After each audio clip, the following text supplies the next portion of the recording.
Hello students. Now we will start with the next point from our second unit.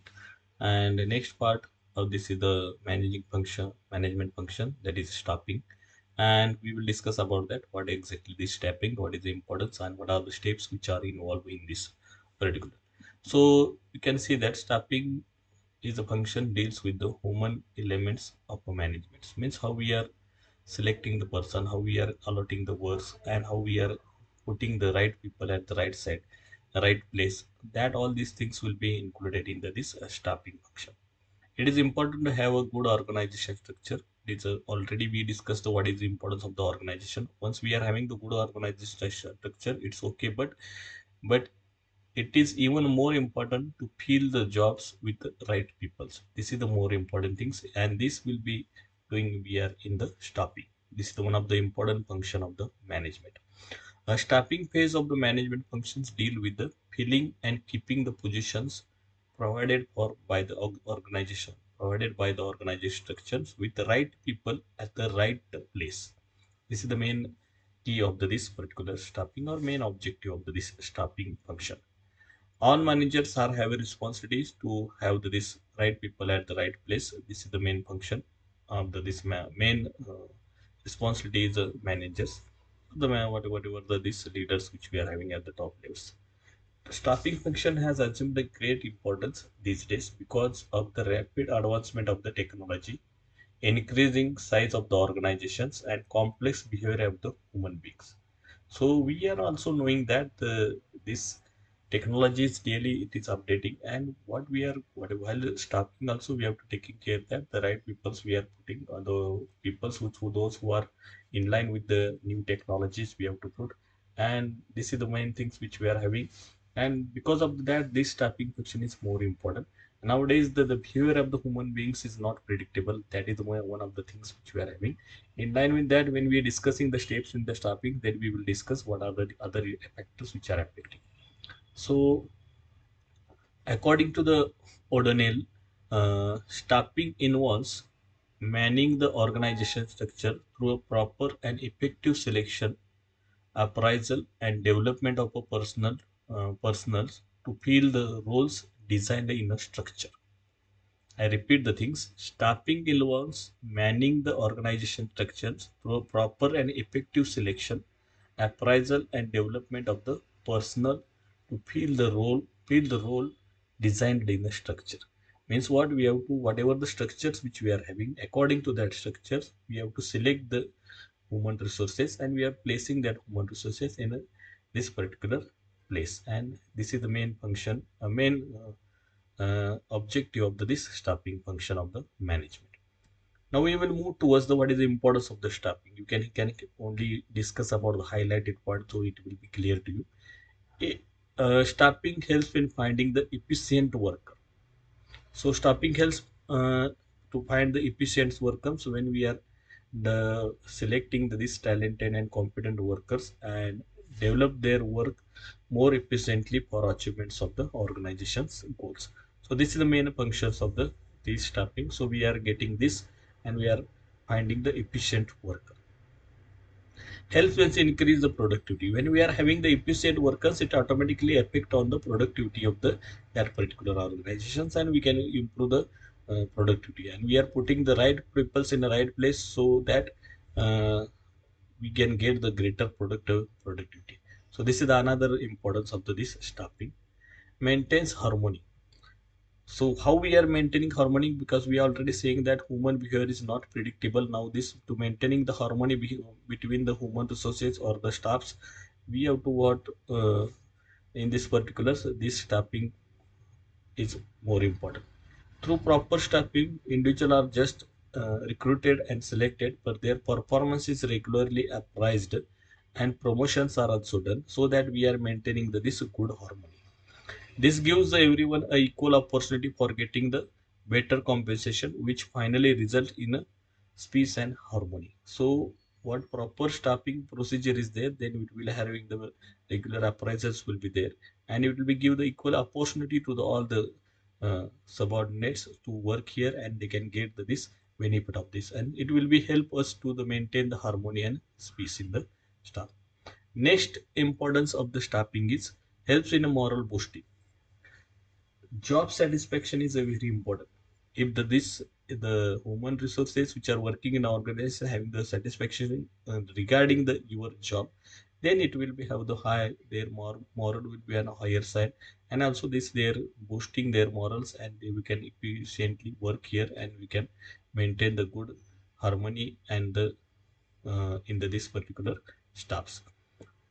Through the training and development programs, their efficiency improves and they feel assured of their careers. Means we are frequently in the staffing, we are having the different uh, trainings and development programs. Through that trainings and development programs, the skills of the that workers are increasing, or skills of the subordinates are increasing, and it will be assuring that they are having the skills so they can long term they are having the better career. This is the one of the important things which we are having. Next importance is what? Help in optimum utilization of resources. How we are optimizing utilization of resources? Staffing helps in a proper utilization of available persons. Whatever the available persons are there, we have to utilizing the properly.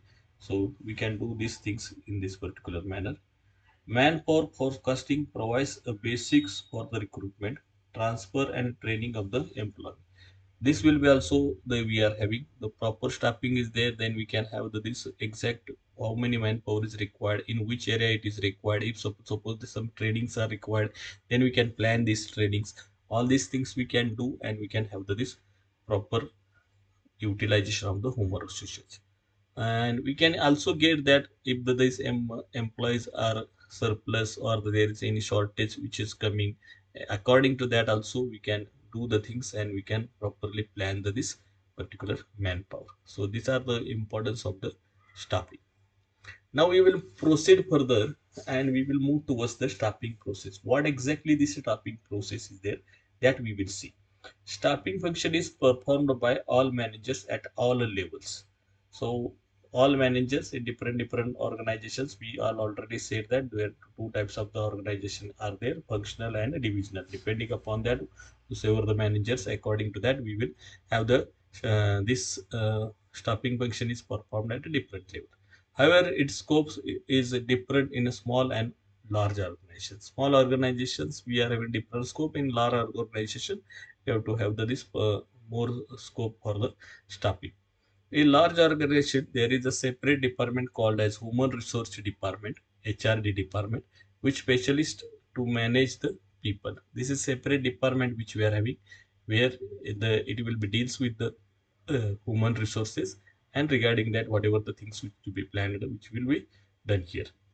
In a staffing, there are the following steps are involved. First step is what? Manpower planning. Manpower planning which we are having, what we are exactly having, estimation of the manpower requirement in the future is the first stage of the staffing. Is how much manpower is required in the future, what we have to predict that according to our expansions and other things, other plans, other objectives, goals which is decided here in the organization. It is known as manpower or human resource planning.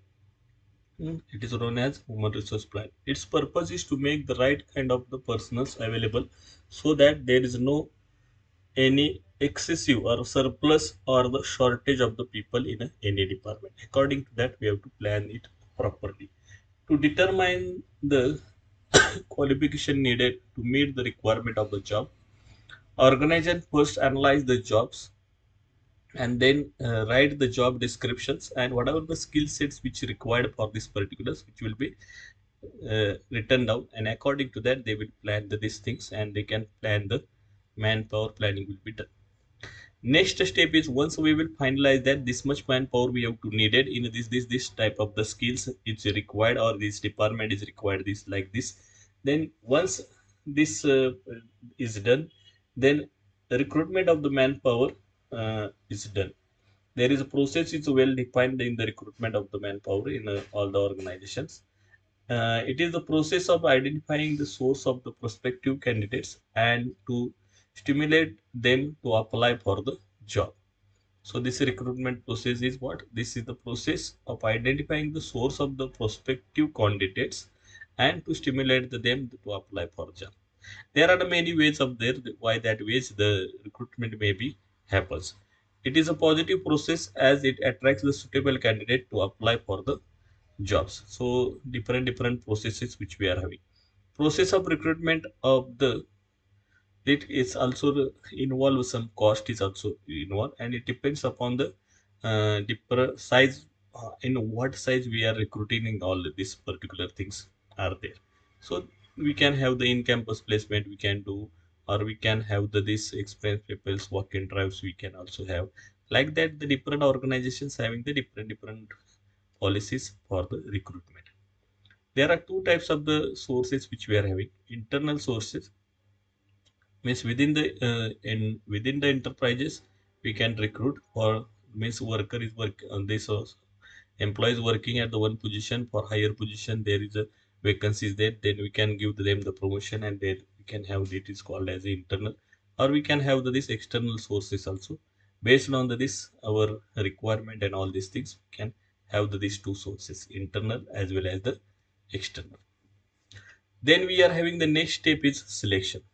Process of selections leads to employment of a person who possesses the ability and qualification to perform the job which have fallen vacant in the organization. Means according to the vacant positions, if they are having the skill sets and all these things, they can we can apply there and they can get this particular things. Selection is frequently described as a negative process, and it is eliminate the candidates. Means for the one post there are a number of candidates are there, so we have to eliminate that. Many of the times we are also seeing that from this campus drive we are having the firstly the aptitude test is will be there, then we are having the group discussion, and after that they are having the this technical interview and then personal interview. These stages are for what, for eliminating this more number of candidates are coming for the one post, then to choose the best candidate we are having this selection procedure. So candidate have to go through this whole process, and through this particular things, uh, then after the things, if this candidate is suitable for that particular, the selection will be done. The next is what, placement. Next step is placement. Candidates selected for the appointment are to be offered specific job. So those candidate which is selected, it's offered the specific jobs. The personnel should be placed on positions where there is a full use of his strength and capability. So whatever the strength and capability, qualifications, skills which you are having, according to that, we have to give this proper placement. Placements reduce the absenteeism and the turnover also. If we are placing the students at a right place, then we can, according to their skills and other things, then that will be the absenteeisms and the turnover is, or the uh, will be less. So this is the one of the steps which we are having. Then once it is placement is given in the organization, then we are having the induction and orientations. Induction means it will be given the it is a process to familiarize this particular candidate with the organization and the organization structures, how it is working, all these rules and regulations of the organization. All this will be done in the induction program. Induction program is generally informal in case of the small organization, but if it is big organization, there is the formal induction program is there. After that, they are having this orientation program. The candidates are shown all these departments, how they are functioning, what are the things are there, what the policies, other things, all the these things will be in a detail discussed. This is the induction and in orientation. Then next step is training and development. Many of the big organizations having the training period. In this training period, the organized activities of the increasing the knowledge and skills of the peoples for the definite purpose. Means what is the purpose? Because many of the times what happens, what the exactly the skills required in the organizations, that skills are not available in the candidate. In that case, what they are doing, this specific training will be given to them to improve their skills. The it can be used to achieve changes in the behavior of the employees and enable them to do the job in a better way. So these things are done in a training and development program. The initiative of the training usually comes from the management. It will be initiative is done by the management, and development emphasizes on the growth of an individual. Okay. So it is continuous development help in overall growth of the employee. So many times, because there is a technological changes are there, many times this though this employees working in the this particular organization, they still required some training, and they need some development of their skills and all these things. So this will be the one of the steps of the staffing. Then next is the performance appraisal. It is a very much important step in the this particular organization to maintain the peace and harmony in the organization or in the human resources. It refers to all the formal procedure used in the organization to evaluate the employees and their contributions. What they are done in the over the period of the year, we have to process will be defined to evaluate their teams and how they are contributed in the to the organization. It will be there. It also reveals as to how efficient and efficiently the employee is working, how it is behavior with the subordinate, how it is performing in the team, and what are the different qualities which is they are given. All these things, job assess as which is assigned, how well he is done this job. All these things will be evaluated through a proper process. Then next step is what promotion and a transfer. Based on this appraisal, the promotions are offered. Promotion refers to being placed at a higher position with more salary, job satisfaction, and responsibility. It may be the after this appraisal, all the points are in that things or whatever the expected things are there. According to that, we can do this. On the basis of the feedback report of the employees' performance, they are given the promotions and other opportunities also based on their performance in that particular organizations. Transfer means shifting of alumni from the one job to the another department based on the requirement which is there, or based on the if this employee is not fit in that particular role, they can be transferred according to the skills which is having there into the other department. Transfer may be take place due to the change in the organization structure or change in the volume of the work. It will be different reasons may be there. Based on that, we can have this promotion and transfer. This is one of the steps. We must have this proper procedure for the promotion and another uh, transfer, so that we can effectively do this staffing. Then next is a compensation. Compensation of the employees for their service is an important responsibility of any organization. We have to work on these particular things. Every organization must offer good wage or the pay or a salary or other rewards to attract and retain a talented employee. So for that purpose, we must have the proper policy, because this if we don't have the policy and randomly we are giving these things, then there might be, there no, we cannot maintain the harmony between our employees, and there is some clashes between these employees will be may happens. So compensation to the worker will vary depending upon the nature of the jobs, skills required, risk involved, and nature of the work etc. So it is also the one of the important things that how we are giving the compensation, what are the policies for the compensations, and how effectively we are utilizing that, so that we can maintain the harmony as well at the same time we can improve our efficiency of the worker also. So this is about this staffing. We will discuss the next point in the next lecture.